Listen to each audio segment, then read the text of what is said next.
Exactly. So that's, I mean, all those things come into play, and I think the good early stage companies are thinking through all those things.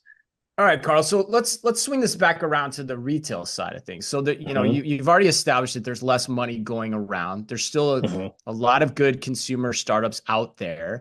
But what does it imply for retailers on the one hand who are dealing with the brands that are getting funded, but then vice versa for the brands that are trying to sell into those retailers? How should each side think about things as they're sitting across the negotiating table with one another? Because the incentives have to align for there to be success, right? You're totally right. I mean, that's a really great question. One of the roles I had at Target was I was on the negotiations team, and we used to talk all the time about empathizing with the other side. And I think that is like it's a skill, but it's also an art, and it's an absolute requirement with early stage businesses if you're gonna be a success as a retailer bringing them in. Which You we you hear have all to. the time about. Like every Yeah. retailer is talking about trying to keep their startup brands, give them more space on the shelf.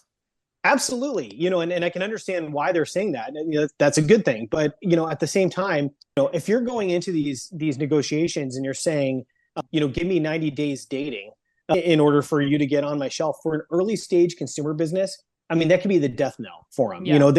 They're running cash to cash.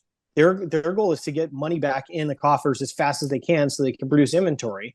And like I actually heard about that recently from a major retailer. There was a buyer that was demanding 90 days dating from startups that were selling into their assortment. That is just insane to me. There's things like that where you really have to empathize with what are the wants and needs of the other side of the table. And, it goes both ways. I also think retailers tend to think that if they give a startup company a full store rollout, that's a win. Well, and I think the companies themselves probably think that's a win until they leave, and 2 months later they realize there's no way they can produce in time for that, Right. and Right. then it's a huge loss.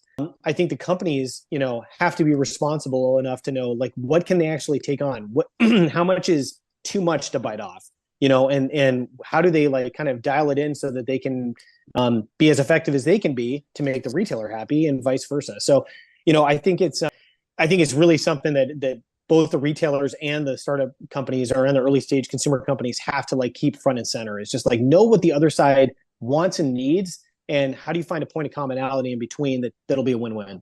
Carl, how do you